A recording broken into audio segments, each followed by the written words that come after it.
masas populares, ¿no? Entonces, ese es un punto clave y creo que es uno de los obstáculos para que una propuesta alternativa tenga apoyo entre las masas, ¿no? El otro tema que yo quería tocar tiene que ver con un artículo que ha publicado recientemente Andrés Gómez, que seguramente lo has visto, ¿no? Y él lo ha titulado "Las minorías de hoy van a ser las mayorías el 2025". Y basa esa hipótesis en que ha habido un desdibujamiento total de la propuesta masista inicial, ¿no? La propuesta que llevó a Evo al poder. Pero creo que en lo que él dice y en lo que tú dices también, hay la hipótesis de que vamos a llegar con normalidad a las elecciones del 2025. Y todo lo que ha venido pasando nos debería hacer pensar que no necesariamente eso va a ocurrir. O sea, cuando el gobierno, desde el Poder Judicial se dice los parlamentarios no pueden interpelar a los ministros, se descalifica al presidente del Senado, se prorroga, se admite la autoprórroga de los magistrados y cuántas otras cosas más, ¿no?, que pueden llevar a que no haya elecciones el 2025. ¿No es esa una hipótesis probable? Gracias.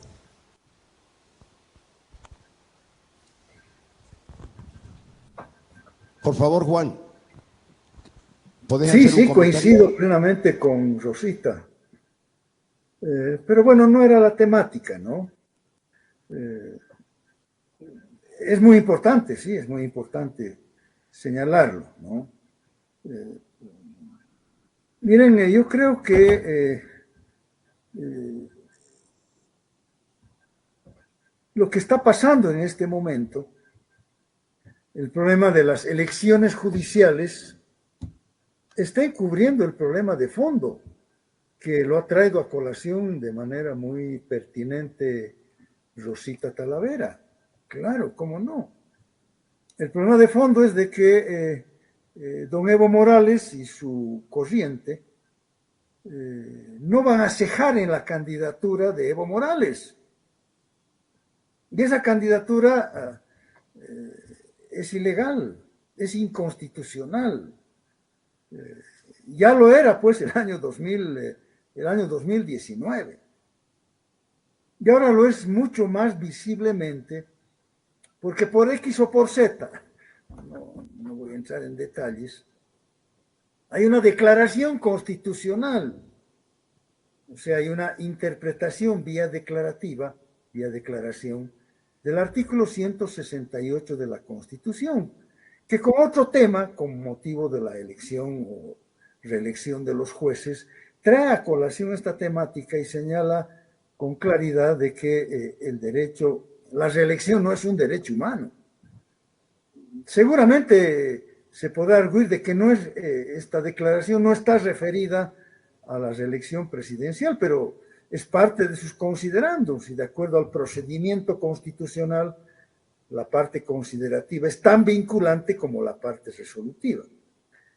Y entonces lo que está haciendo el ala evista en este momento es calentar motores, probar fuerzas, ¿no? ¿Para qué? Para tener parte del control del órgano judicial. Hoy día se está supuestamente bloqueando los caminos para que hayan elecciones judiciales.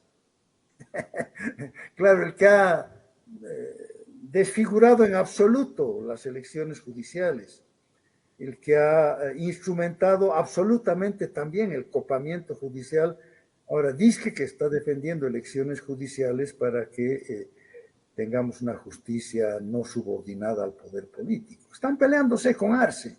Arce ha prorrogado a los magistrados, ha impedido las elecciones judiciales para mantener el control de la cúpula judicial, en especial el control sobre el Tribunal Constitucional, porque ese Tribunal constitucional prorrogado, hoy día cooptado por Arce, es el que va a decidir sobre las candidaturas del MAS, es el que va a decidir sobre la titularidad de la sigla del MAS. Y en esa titularidad, si se le va la vida a Evo Morales, en el sentido de si se le va la candidatura, podemos tener una situación de inviabilidad producida, provocada para las elecciones nacionales. Hay que estar atentos a esto. Es una temática distinta, pero creo que es oportuna que la haya traído a colación Rosita. Gracias. Muchas gracias. Tiene el uso de la palabra, por favor. Por favor. Buenas noches, doctor de Granado. En concreto, ¿cuál sería la fórmula correcta para vencer a la candidatura del masismo? Hay diferentes opiniones, pero quisiera saber qué es lo que piensa usted en concreto de algo real que se puede presentar para vencer las elecciones en el 2025. Hay muchas piedras en el camino, pero quisiera que usted exprese en concreto cuál sería la fórmula para ganar las elecciones. Gracias. En concreto tenemos que generar la mayor unidad posible, la mayor aproximación de las corrientes y de los liderazgos políticos. ¿En torno a qué? En torno a una propuesta democrática, nacional y popular para un periodo de transición histórica en el país. Es una propuesta de transición que encarna una visión programática mínima en torno a los principales problemas, que no giran solamente en torno a la restitución democrática. Necesitamos una visión mínima, transitoria, pero finalmente visión de lo que va a ser el encaramiento de la crisis económica, que si se va el señor Arce el año 2025, el año 2026 va a caer en manos de ese gobierno alternativo. Tenemos que tener una visión mínima de la transición. En esos dos aspectos, el restablecimiento democrático y una salida transitoria también a la situación económica de debacle, juntamente con los otros temas que he señalado. Pero, como les digo, es en torno a una visión común de un programa de transición. Muchas gracias. Una complementación que me permito hacerla, querido Juan. Necesitamos entonces una concertación. Vos decías, hay que lograr la unidad que sea posible. Muy bien, entonces necesitamos concertar, reunirnos, conversar, dialogar para que nazca una propuesta política que sea la que encabece no el candidato fulano de tal, sino la propuesta de país que va a salir de esa concertación de la unidad. Con una precisión, es más bien un programa mínimo para la transición democrática. Transición democrática que bien puede llevarle los 5 años al próximo gobierno, porque en ese periodo de la transición democrática es que se va a formular una propuesta estatal más integral respecto a la economía, respecto a la descentralización, yo te diría respecto a la revalorización de todo lo positivo que está contenido en la Constitución Política del Estado. Una propuesta que encare lo que está mal formulado, como el caso del servicio judicial u otros temas, ¿no? Pero el tronco, en mi criterio, de un programa de la transición democrática está en la propia Constitución Política del Estado. Es algo que hay que revalorizar, algo que hay que rescatar, que podría ser un punto de referencia para la construcción de un programa mínimo para la transición. Muchas gracias. Y voy a hacer, ¿alguien desea hacer uso de la palabra, por favor? Entre tanto, mientras piensan, yo voy a hacerte una pregunta. Juan, disculpa este diálogo tan directo entre vos y yo, pero es que es muy importante que podamos contribuir a la construcción de esa unidad posible. En este momento, la situación del país, vos lo has señalado, de que estamos en una crisis del Estado que es terminal. ¿Cuál va a ser el desenvolvimiento de los paros? ¿A dónde va a llevar los paros? ¿Cuál es el papel que juega Evo Morales cuando está propiciando los paros? ¿En qué va a terminar? Cuando se han reunido hoy, no sabemos cuál es el resultado, por lo menos nos tenemos en Santa Cruz. Me imagino que hay algunos comentarios en torno al diálogo que se inició a las 3 de la tarde. ¿Se inició? ¿No se inició? ¿Concurrieron? ¿No concurrieron?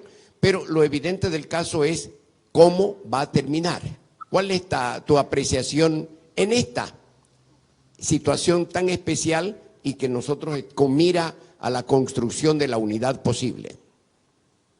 No estamos frente a un paro, Jerjes, que finalmente es recurrente en la confrontación, en la conflictualidad social. Estamos frente a un bloqueo de caminos, que es una acción delictiva muy grave. Si el vicepresidente Choquehuanca no ha podido arribar a consensos mínimos, incluyendo al edismo, esta tarde el escenario es muy complejo. El escenario muy complejo porque si algo sabe hacer don Evo Morales es bloquear, pues, ¿no? Y este bloqueo es un bloqueo que no perjudica al gobierno, perjudicándolo, claro está, perjudica a toda la población. El paro es parte de la protesta. La protesta está reconocida en la Constitución. En fin, no, el bloqueo, ¿no? Yo siempre he sido contrario a cualquier tipo de bloqueo. Si esto se prolonga, si es que no ha habido soluciones esta tarde, el escenario es complejo. El escenario es difícil porque el gobierno no deberá quedarse de brazos cruzados. El gobierno deberá activar la persuasión, pero luego de la persuasión tiene que hacer ejercicio de sus facultades constitucionales para restablecer el libre tránsito en el país. Muchas gracias. Entonces, ¿alguien desea hacer uso de la palabra? Por favor, ¿desean conversar con Juan, por favor? Muy bien. Yo te quiero agradecer, querido Juan, realmente importante tu aporte. Solamente quiero que conozcas mi criterio, un poco, no porque pese, sino porque yo tengo una visión que es coincidente absolutamente con la tuya. Necesitamos una concertación para construir un gobierno de unidad nacional que piense en Bolivia, que recupere el Estado de Derecho, la institucionalidad nacional y que además no haga las reformas que necesita el país para que el retorno a la democracia plena sea exitoso, no sea un ensayo. En ese sentido, vamos a seguir luchando por lograr concertación con esas perspectivas. En este plano, yo he visto hoy día, porque lo escuché al ministro de Gobierno, minimizándolo el paro, diciendo el bloqueo, perdón, es verdad, la corrección es pertinente, no es paro, es un bloqueo, que eso es criminal, no solamente a la economía nacional, sino a los derechos individuales de cada uno de nosotros, que no podemos transitar de un lugar a otro, no tenemos libre tránsito. Entonces, el ministro de Gobierno ha minimizado el paro y ha dicho, bueno, solamente hay 23 focos, pero los últimos 3, uno es en Santa Cruz y 2 son en La Paz, Oruro. Resulta que hay 23 paros, 23 focos donde hay bloqueos, pero no estaba incluido Santa Cruz no, se ha incorporado hoy. La Federación Única de Trabajadores Campesinos de Santa Cruz ha declarado su adhesión al bloqueo y está bloqueando Santa Cruz. Si se bloquea Santa Cruz, se bloquea la economía en un 60-70% de proporcionalidad. Entonces yo lo veo que va más allá. Yo lo veo que está escalonando la violencia que está buscando y yo creo que Evo tiene otro propósito. Evo se está jugando su carta. Vos lo dijiste muy bien, no puede ser candidato. Ya constitucionalmente no puede. Hay un fallo judicial que le impide. Entonces, ¿qué le quedaba? Se está jugando Evo. Yo creo que el plan estratégico de Evo es tumbarlo, obligarlo a la renuncia a Luis Arce Catacora y al vicepresidente, con la finalidad de que un hombre de su confianza o un hombre que está en medio de la disputa masista, pueda asumir la presidencia del Estado, como es el caso del presidente de Senado, que cumpliría el mandato y que haría algunas de las reformas que Evo quisiera.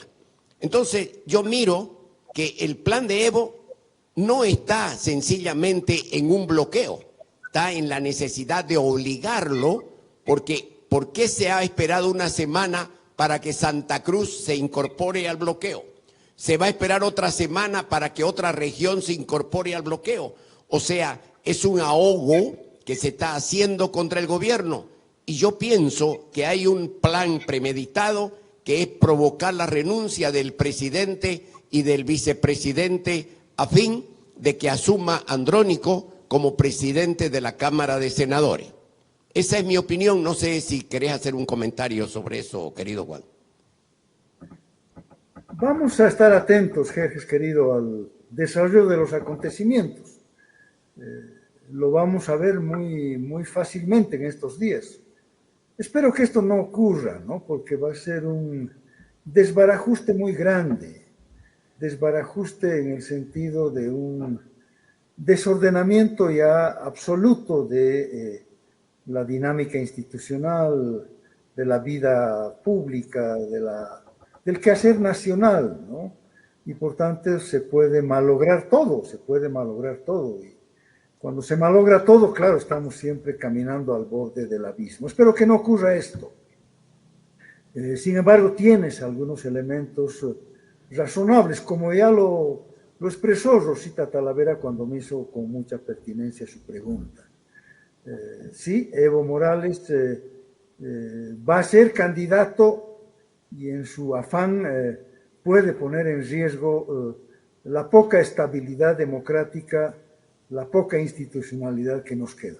Estemos atentos, ojalá eso no ocurra, y indicios de que eso va a ocurrir debería tenernos no solamente alertas a todos los bolivianos, sino dispuestos a defender la institucionalidad democrática. Muchas gracias, Juan, te agradezco mucho y espero realmente que este coloquio pudiera haber sido beneficioso para el país. En todo caso, yo te respeto mucho tus ideas, mis consideraciones y te agradezco por la deferencia de haber aceptado mi invitación. Querido, buenas noches, querido compañero. Saludos, gracias.